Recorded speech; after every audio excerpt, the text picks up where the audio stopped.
Okay. आज पैठण शहरातला बाजार असल्यामुळं बाजारानिमित्त पैठणमध्ये आलतो.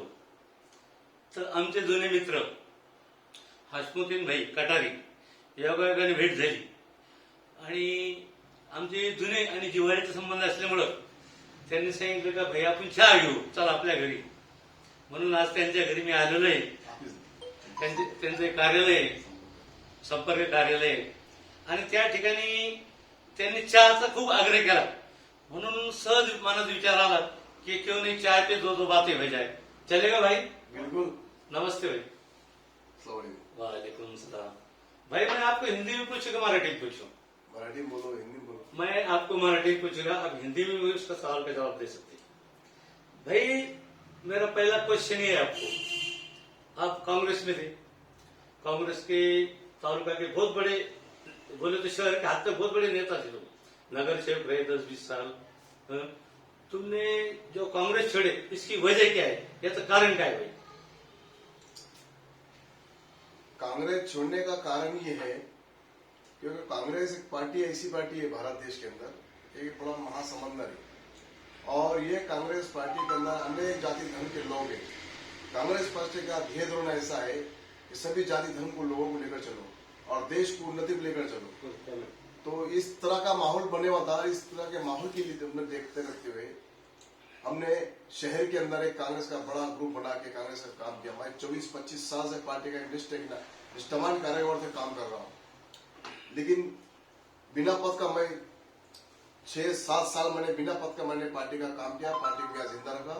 सब लोग औरंगाबाद चल गए थे, जितने भी पुराने जो लोग थे यहाँ पर, माजी मंत्री, माजी आमदार, नगर सेवक, तालुका अध्यक्ष, निष्ठावादी विद्यमान नगर तालुका अध्यक्ष, सब रहने औरंगाबाद में पार्टी को जो तो ना हवा में छोड़ देते. लेकिन मैं कांग्रेस पार्टी का यहाँ नगर परिषद में चुन के आया कैंडिडेट था और मैंने यहाँ पर सभागृह के अंदर मैं गठनेता है, गठनेता के रूप से माध्यम से मैं कांग्रेस पार्टी को यहाँ जिंदा रहने का मैंने 5-6-7 साल प्रयास किया. मग तुमच्यावर अन्याय कुठं झाला? माझ्यावर अन्याय असा झाला साहेब. मी जेव्हा नगरपालिका आमच्या इलेक्शनचा जे बिन वाजला तर त्या काळामध्ये आता नगरपालिकेच्या शहरातील पदाची नियुक्ती करण्यासाठी श्रेष्ठीने आमच्याकडे शहरामध्ये निरीक्षक पाठवले. भाई हिंदी में बोल सकते, अच्छा बोल सकते. तो हमें निरीक्षक पैठण शहर में भेजे. निरीक्षक भेजने के बाद में क्या हुआ, जब इसमें स्पर्धा लगी, स्पर्धा के अंदर कोई नजर नहीं आया, सिर्फ मेरा एक ही नाम था शहराध्यक्ष के लिए. और बाद में फिर 2 दिन के बाद में दूसरा नाम आ गया, अनिल पटेल, माजी मंत्री अनिल पटेल का बेटे का नाम.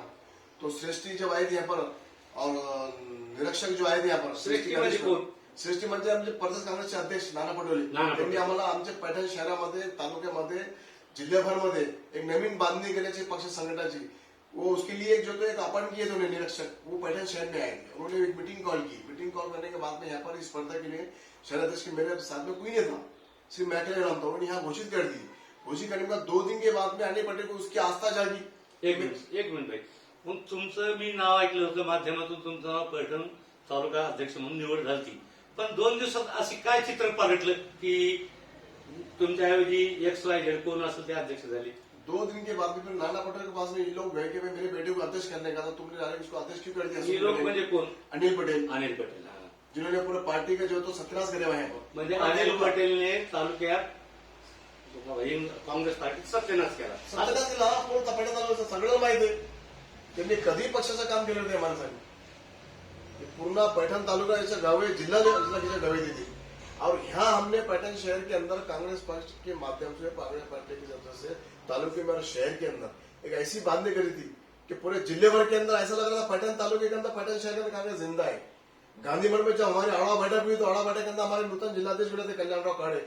एक तालुके के कार्यकर्ता ने कहा था कि साहब जिले के अंदर कांग्रेस है कि नहीं, सिर्फ पैठण में कांग्रेस जिंदा है ऐसा मुझे लगता है. पैठण के वजह से औरंगाबाद जिले में कांग्रेस जिंदा है. इस तरह की परिस्थिति निर्माण हुई है.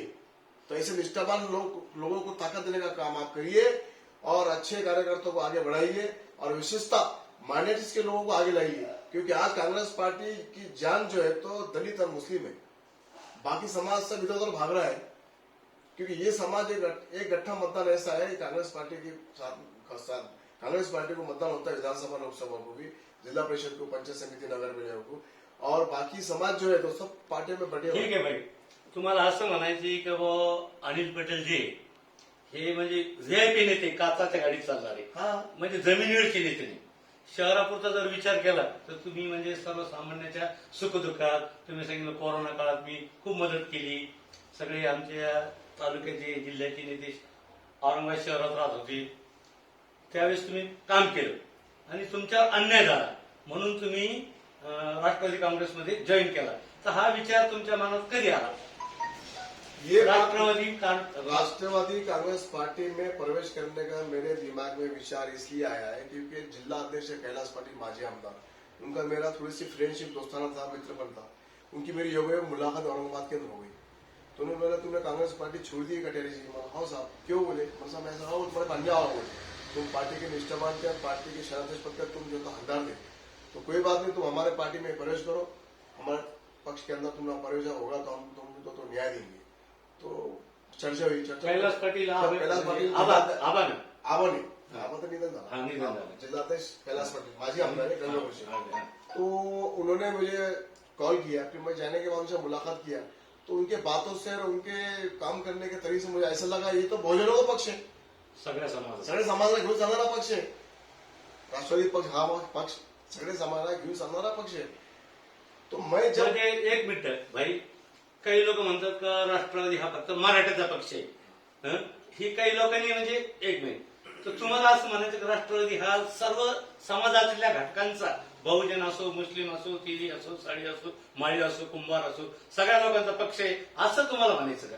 शेख साहब, मुझे भी ऐसा लगता था जैसा आपके मन में था, हाँ. आपके दिमाग में था. माझ्या दिमागात नाही, लोक काही म्हणतात. माझ्या डोक्यात असा होता आणि मी खूप चर्चा ऐकली होती की राष्ट्रवादी पक्ष हा मराठा समाज लोकांचा पक्ष आहे.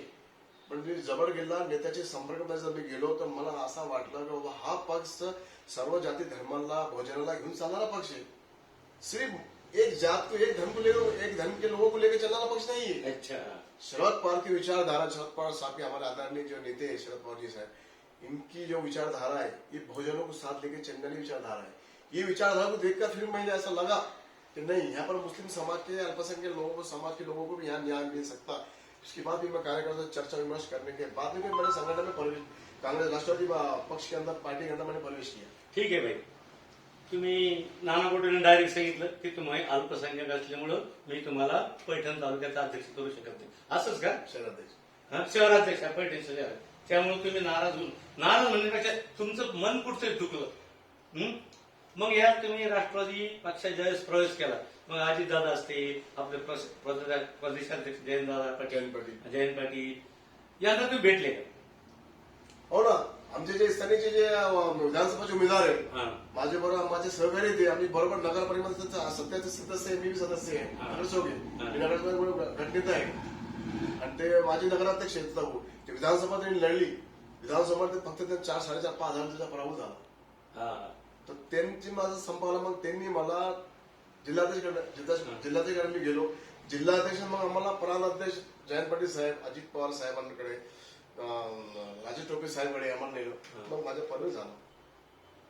भाई मी एक बघतो बरं का, आपण काही राजकारणी नाही, पण तुम्ही ज्यावेळेस राष्ट्रवादी काँग्रेसमध्ये गेला, आता पैठणचं समजा संजू भाऊ असतील, दत्ता भाऊ असतील, आप्पा पाटील असतील, तुमच्यात अशी काय जादू आहे की तुम्ही तिघालाही तुम्ही असं म्हणजे जवळ करून घेतलं. दत्ता भाऊ बी तुमचं नाव घेतात, संजू भाऊ बी नाव घेतात, आप्पा पाटील बी नाव घेतात, म्हणजे हे तुम्ही कोणतं रसायन आहे? इसका कारण ये कि शेख साहब, क्योंकि अप्पा पाटिल निर्मल तालुका अध्यक्ष, हाँ. वो भी पहले कांग्रेस में थे. हाँ.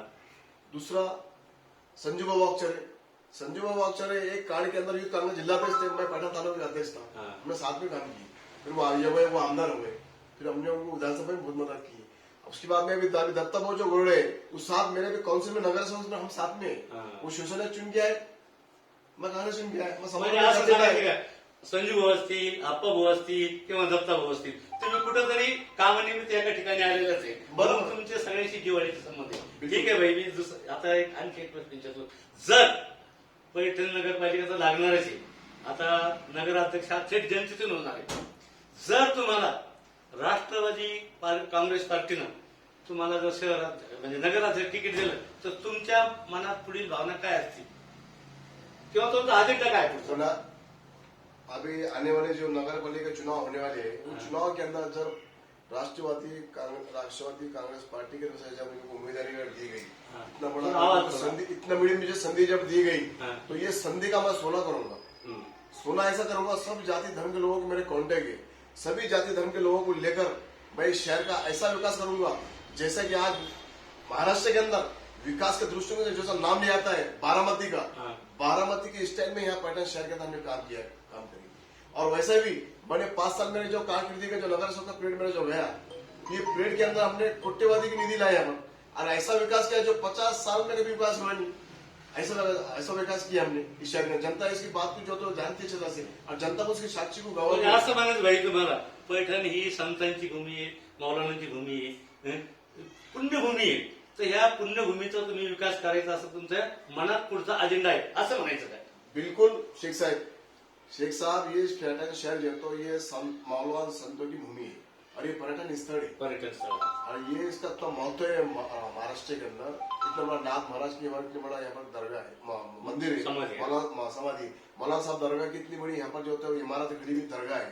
और ये जो लोगों का इतिहास है, ये शहर जो तो पूरे मराठवाड़ा बसने से पहले का शहर ही है। दक्षिण काशी बनली याला. दक्षिण काशी, दक्षिण काशी. इतना बड़ा शहर ही है। इस शहर के अंदर बड़े बड़े मौलवी बसे हुए हैं, मौलाना साहब दरगाह है, सादातुल्लाह है, चांदशाह वली, जलाल शाह, ऐसे बड़े बड़े हस्ती यहाँ बसी हुई।